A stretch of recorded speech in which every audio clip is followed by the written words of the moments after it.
deputada Franciane Mota, que preside este expediente final, senhoras deputadas, senhores deputados, cidadãs e cidadãos nas galerias do plenário Barbosa Lima Sobrinho, cidadãs e cidadãos que nos assistem pela TV Alerj, que nos seguem pelas redes sociais, imprensa, trabalhadoras, trabalhadores, colegas aqui da Alerj.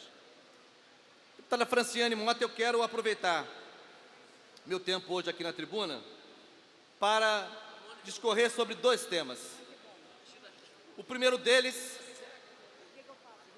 dá sequência, de certa forma, ao debate que fiz desta tribuna recentemente, quando votamos aquele decreto legislativo que revogou o decreto do governador Witzel sobre a sua proposta de benefícios fiscais para as termoelétricas, quando eu fiz menção a um debate que travei em audiência pública, presidindo a audiência pública da Frente Parlamentar em Defesa da Indústria Naval, com o secretário de Desenvolvimento Econômico, Lucas Tristão.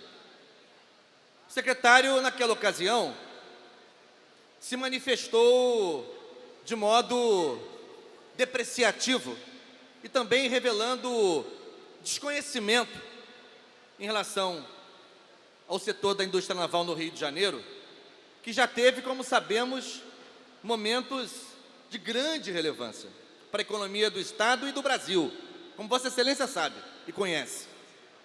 Na primeira metade do século passado, até os anos 60 e 70, o Rio de Janeiro chegou a ser a segunda maior indústria de construção naval do mundo. O deputado Flávio Serafini, que é de Niterói, também conhece o tema. Nos anos 80 e 90, esse setor sofreu um duro baque em função de políticas de investimentos da Petrobras que privilegiaram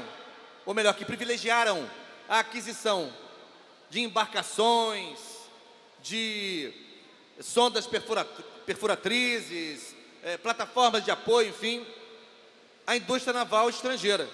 Durante quase 20 anos, países como Singapura, países como a China, países como Filipinas, com a própria Noruega no norte da Europa, foram os principais, Coreia, foram os principais contemplados pelos investimentos da Petrobras na aquisição de embarcações e de maquinário para o setor naval. E aí a indústria naval, não só do Rio de Janeiro, mas do Brasil, tocou o fundo do poço.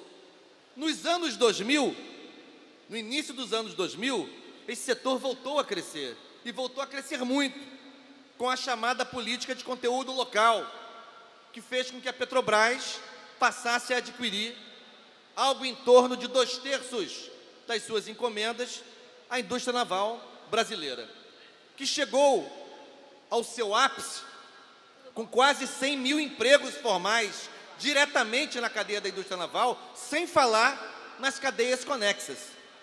Ora, dos últimos 4 anos, essa indústria naval voltou a sofrer um novo baque, um baque profundo. O Rio de Janeiro, só o Rio de Janeiro perdeu algo em torno de 40 mil empregos formais nesse campo, principalmente em regiões como Niterói, São Gonçalo, Angra dos Reis e adjacências. Ora, agora o Rio de Janeiro, cuja administração estadual, governo Witzel e secretário Lucas Tristão, parecem desconhecer essa história, o nosso potencial, e continuam depreciando a indústria naval, sofre um novo baque. E que baque é esse? A Marinha, que aliás é um importante player do setor, a indústria naval brasileira tem duas origens muito marcantes: investimentos privados na Ponta da Areia em Niterói, capitaneados pioneiramente pelo Barão de Mauá, e o Arsenal de Marinha no Rio de Janeiro. É daí que começa a estruturação e depois esses dois momentos de pujança, sendo que o segundo momento de pujança com o concurso direto da Petrobras, principal cliente do setor no Brasil. Ora, a Marinha, que é um player importante, que esteve conosco em audiência pública, com especialistas, engenheiros navais, quadros qualificadíssimos, acabou de anunciar que a aquisição que a aquisição de 4 embarcações que seria feita ao estaleiro Aliança de Niterói, vai ser feita sim ao estaleiro Aliança, porém em Santa Catarina, né? Isso é muito grave. Nós estamos falando de 4 fragatas da chamada classe Tamandaré, que representam investimentos de mais de 9 bilhões de reais, gerando cerca de 2.000 empregos diretos, com expectativa de que a construção dessas embarcações sejam entregues, a metade delas, 2, em 2024 e a outra metade em 2028. Portanto, nós estamos falando de cerca de 8 anos de empregos assegurados para 2.000 trabalhadores e trabalhadoras, com investimentos da ordem de mais de 9 bilhões de reais. Então, isso eu acho que, por um lado, significa que o governo do Estado não disputa esse setor, não aposta mais nesse setor, não quer mais fazer gestões, tratativas, movimentações para atrair esses investimentos para o Rio de Janeiro. É a Marinha que está sediada aqui, é o nosso arsenal de Marinha. E, ao mesmo tempo, deputada Renata Souza, é uma força militar. O presidente Bolsonaro é do Rio de Janeiro, anuncia como um fanfarrão, e além de despreparado, como um fanfarrão que é, prioridade para o Rio de Janeiro. Cadê o presidente capitão reformado, que anunciou investimentos robustos das Forças Armadas no Rio de Janeiro? Por que foi parar em Itajaí? Por que vão parar em Itajaí esses investimentos? Então, eu queria relatar, eu que presido a Frente Parlamentar da Indústria Naval, nesse momento, o deputado Renan Ferreirinha, que está aqui o tempo todo na casa, saiu para um atendimento, aqui dentro da casa ainda, que preside a Comissão de Economia, da qual eu sou membro. É muito sério, é muito grave essa notícia da perda de investimentos que já tinham sido anunciados pela Marinha no Rio de Janeiro. A gente tem que tentar entender o que aconteceu, mas certamente tem esses 2 elementos. Primeiro, a fanfarronice do presidente da República, que em nada defende investimentos no Rio de Janeiro, nem na área militar, e o governo do Estado, o governo Witzel, e o seu parceiro preferencial, Lucas Tristão, que entendem que o Rio de Janeiro, no máximo, tem vocação para fazer reparos navais. Olha que absurdo, todo esse parque instalado no Rio de Janeiro, estaleiros de grandes proporções, aqui pertinho da gente.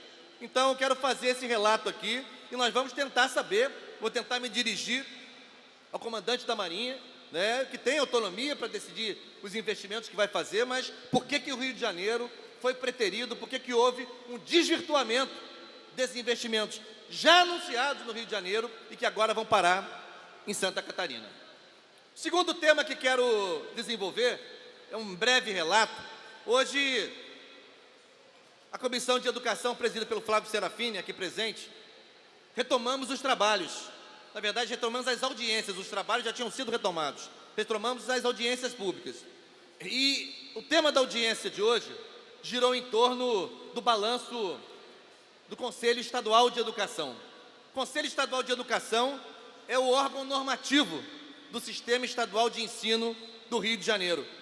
As normativas do Conselho Estadual de Educação alcançam as instituições de ensino superior estaduais e as escolas particulares e públicas de ensino fundamental e de ensino médio. Portanto, é um leque enorme de instituições de ensino que estão sob o guarda-chuva deliberativo, digamos assim, do Conselho Estadual de Educação. Entretanto, o que eu quero ressaltar aqui, entre vários aspectos que apareceram na audiência, é que o Conselho Estadual de Educação vive uma situação de indigência institucional. É uma vergonha que um estado como o Rio de Janeiro, outrora tido e havido como um estado de vanguarda, permita que o Conselho Estadual de Educação seja tratado desta forma. Não há recursos para nada, para o seu funcionamento cotidiano, para o seu custeio cotidiano.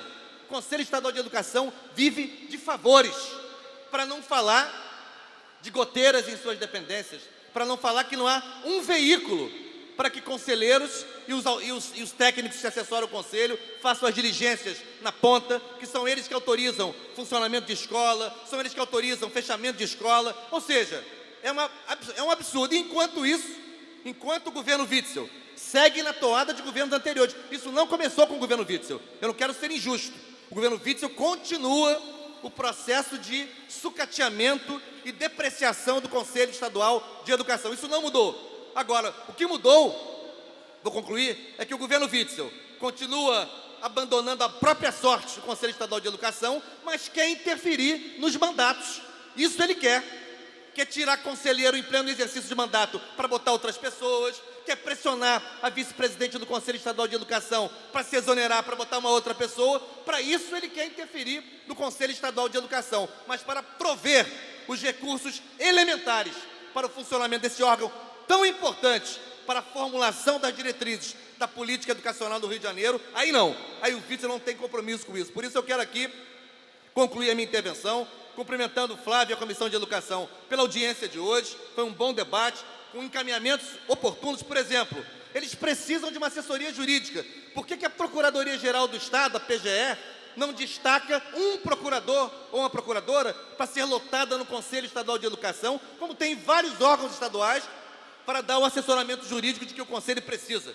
Portanto, quero aqui saudar a professora Malvina Tuttmann, todas as conselheiras e todos os conselheiros, elogiar o esforço de trabalho sob condições adversas, mas nós não vamos nos calar. A Comissão de Educação como um todo e os mandatos em particular vão para a ofensiva, para que o Conselho Estadual de Educação seja respeitado como um órgão autônomo, de Estado, deliberativo e fundamental para a condução da política educacional do Estado do Rio de Janeiro. Muito obrigado.